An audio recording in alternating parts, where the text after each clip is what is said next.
Hello mga master, good morning. Ayan, medyo tanghali na ako nagbukas, naglatag.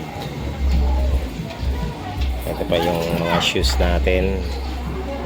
And welcome na naman sa bangketa session natin dito.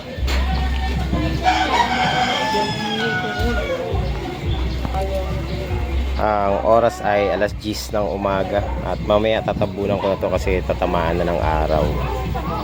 So ayan, good morning, another day.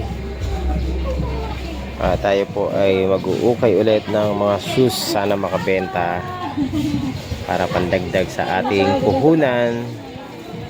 And so as of now meron pa tayo mga 30 plus pair dito. Ayan. Oh. Ha? Wala na yung Jordan. Nabili na. Wala na yan. Gusto mo ikaw na lang mag-glue?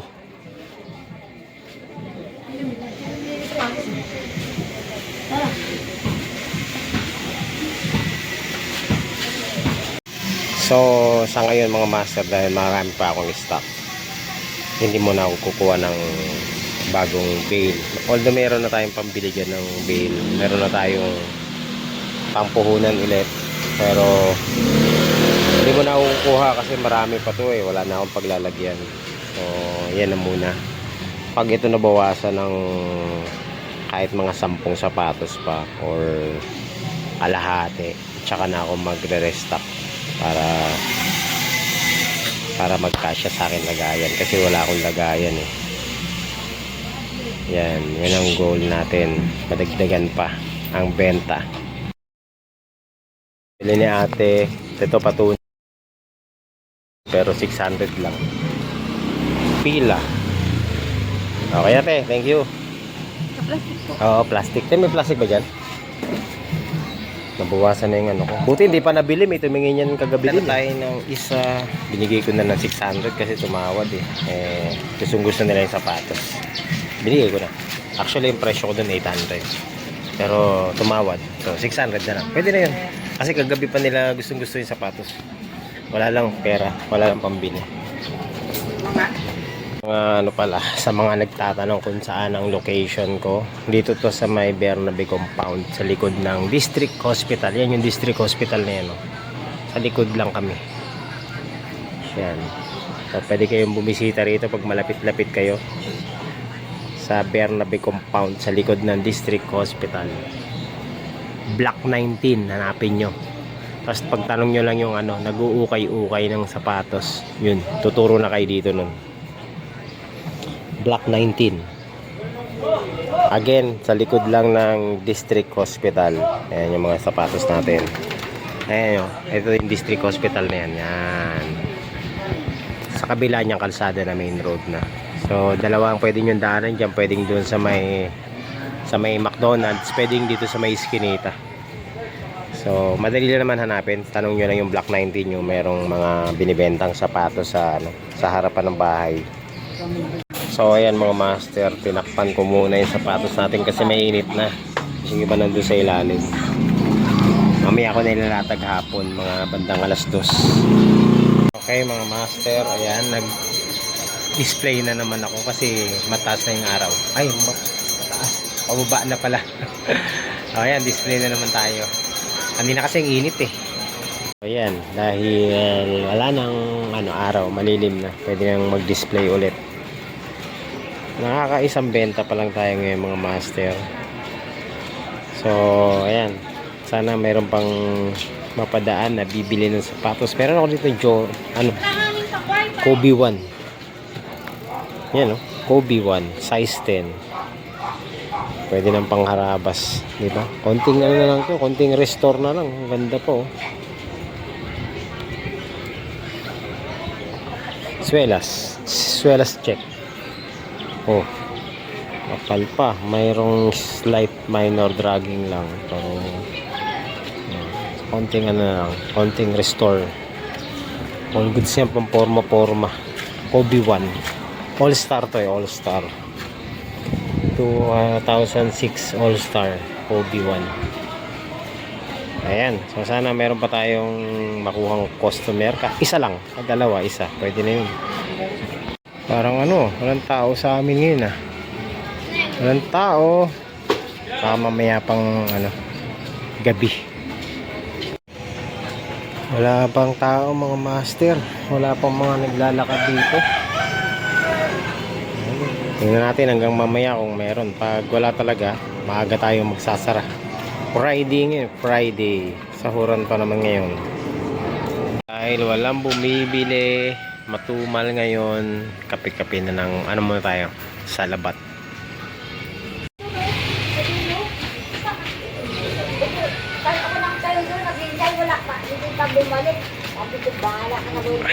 O, pero may bigas kayo. Ay, bumili na kayo. Wala pang benta. Isa pa lang ang benta ko. Sa araw lang. Kaninang umaga. Talagang malaking kawalan yung muna. May ulam Ngayon wala na. Wala pa tayong benta. May sildo ka pa sa hapon. Tumitingin pa din, pero wala pa tayong benta. Isa pa lang.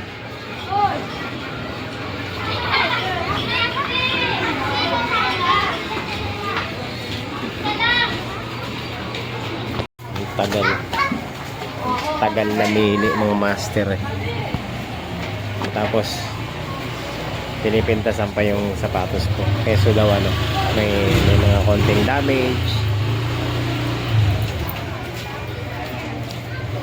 Inano ko na, pinapat ko na. Sabi ko hindi naman brand new yan, second hand yan. Kasi tinanong yung mga presyo. Yung Jordan ko na yun, ano yun eh. 1.3 ko binibenta. Tapos 700, 500. Ang bira, wala palang pambili. Ang lakas makapintas. Kasi nakakainis din yung ganun eh. Yung naghahanap ng perfecto, tapos wala nang palang pambili. Dapat brand new na lang yung hinahanap niya. Master, good morning. Ito mahirap to benta na. 700. So yan, naglatag ako ngayon. Kahapon, isa lang ang benta ko. Ewan ko lang ngayon makakabenta tayo. Laban lang mga master. Tuloy lang ang ating latag. So nandito pa rin tayo sa harapan ng bahay namin. Ang dami kong inquiries sa online, kaso lang ang babarat. Ito, binabarat nila to sa online, no? 500 na lang daw. Hindi ko naman bibigay ito ng 500 mga master. Tingnan nyo naman yan. Mukha bang 500 to sapatos na to. Ang daming inquiries nito sa online. Siguro may 20 na mahigit. Gusto 500. 700 ko na nga lang binibenta to eh. Itong Nike na to. Tingnan natin kung mabibili yan. May inquiries na eh. Malalaman natin mamaya. Sabado ngayon eh. Alam ko sahuran ngayon, di ba? Sahuran, pero priority na lang ang Red Horse eh. Wala. Yung nangingino. Sapatos. Wala sa kanila yung sapatos na yan. Inom ang priority dito sa amin. Isang case na rin yung 700. 700, 500 eh. Malasing na sila eh. Pag binenta ko ng 200 to, baka tumawad pa sa 100. Grabe, manlulupit eh. Sabi, papel yung ba eh? 150. 150. Yung isa nga, naghanap na 50 eh. Yung bihira, 50. Hindi mo kasi yung sa kaya, sa ano ka mo? Yung 50 niya, ano lang yun eh, tawag nito, sintas lang. Hindi, sintas. Magkano sintas ngayon? 45. Sabi, kung pumunta ka lang sa Baclaran, meron doon, iba 150. Doon siya sa Baclaran, no? Tagwa Hindi ka 150. mo, pag suot niya, tumukal na yun. Pag sodya, tanggal agad ang swelas. Ayan. So, range ko dito is 500, 600, 700, 650, 800. Yan lang. Isa lang ang pinakamataas ko dyan, 1.3. Yung Jordan, Jordan 6. Yun lang. Pares, ganun lang ang presyuhan.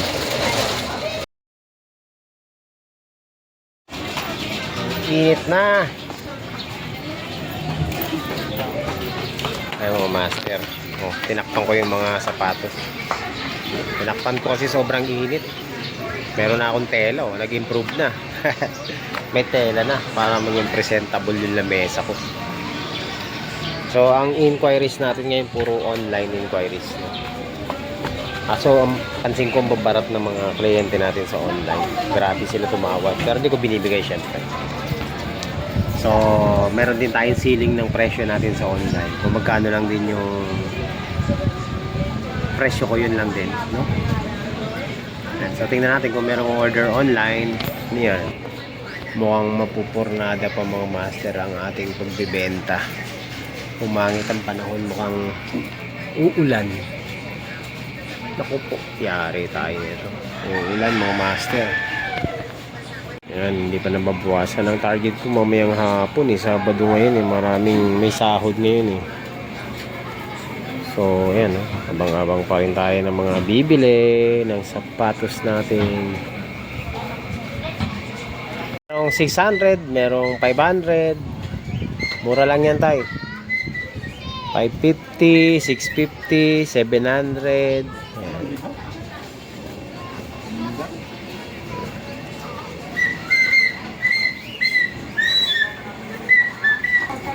Pili lang, magugustuhan.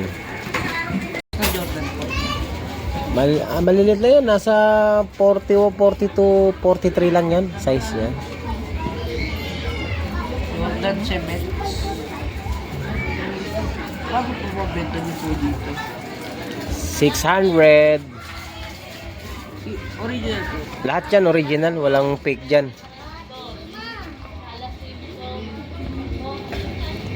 Kaya mura na yan sa 600, 650.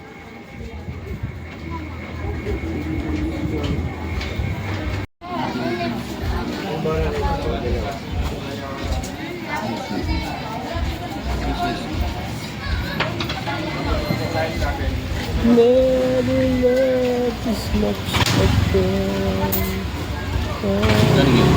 Saan? Gabi na.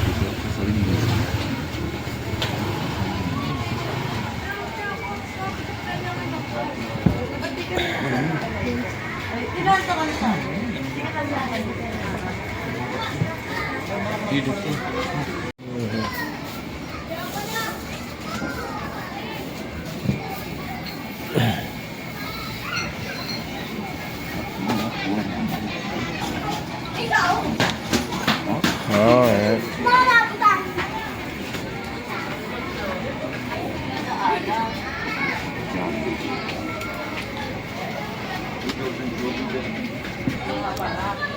Buraot eh.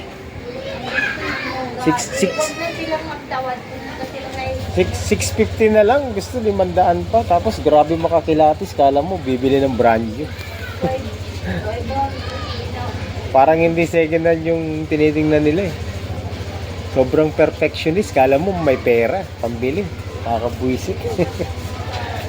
Ang mga tao talagang ganun eh. Kala mo ano eh. Kala mo libo yung bibitawan eh. Pag sa ibang ukay-ukay sila pumunta, tingnan kung makakabili sila ng 650 na ganyang kaganda.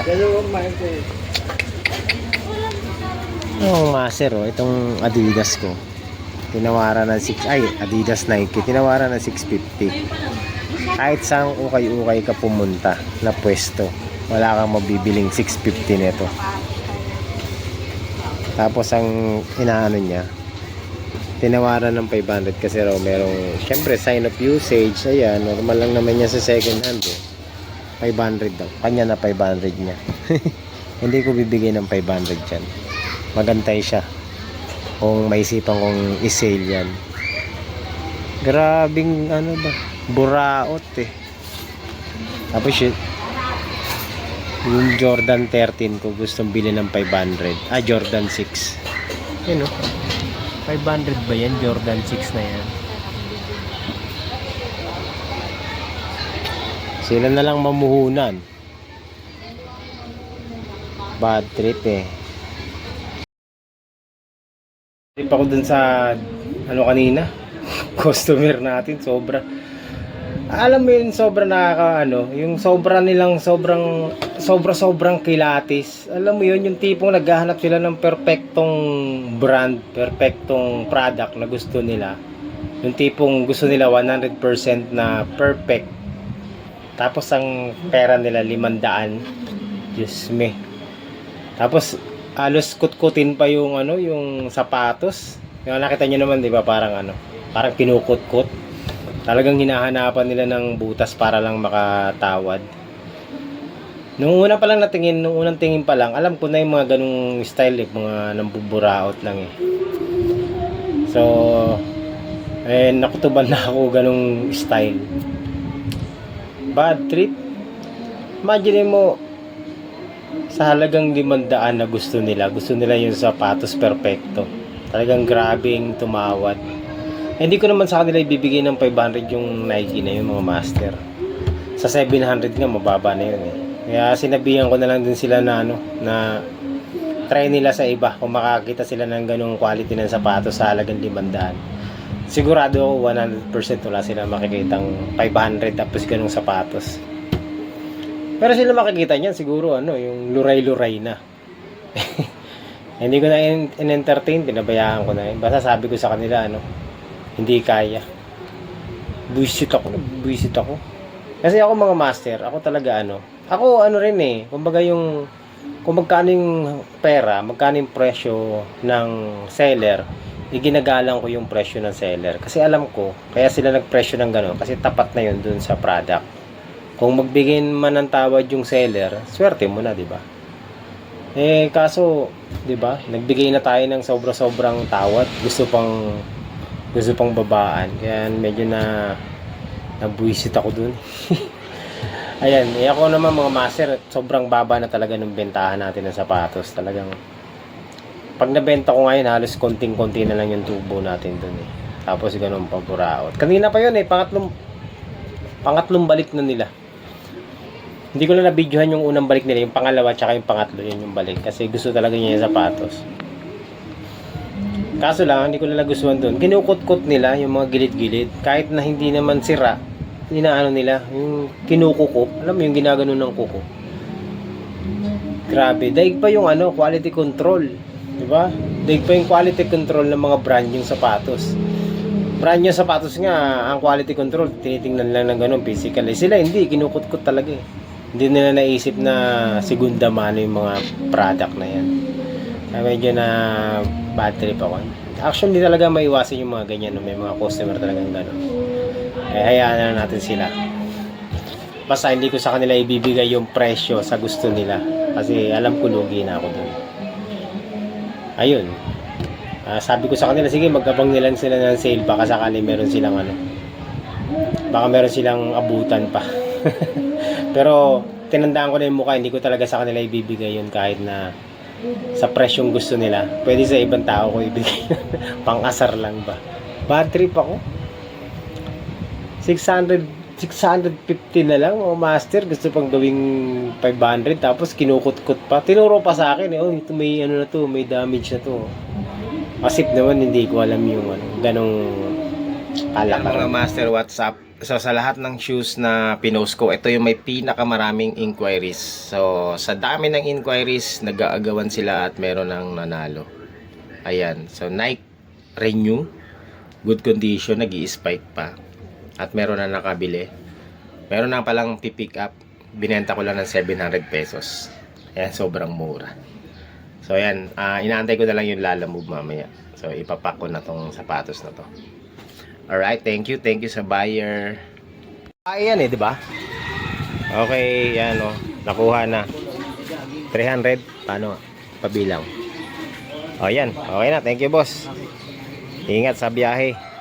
Nakuha na yung ko, Nike Renew na sapatos. Ang lakas bumiyahe ni boss ba? Naka-4 na ba?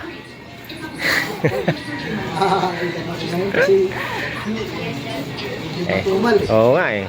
Ako 2 buwan na ako hindi bumiyahe. Ha? 3 na. 3 buwan na. Lalamove ka na. Okay boss, thank you.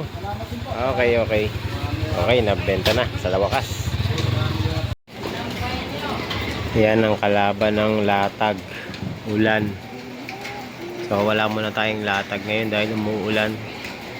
Masisira ang ating sapatos. Sa susunod na lang. Lumalakas na yung ulan. Alright, thank you. Maraming salamat sa mga bumili. Sa bumili pala. Tol, baka sinagdali ni Tol.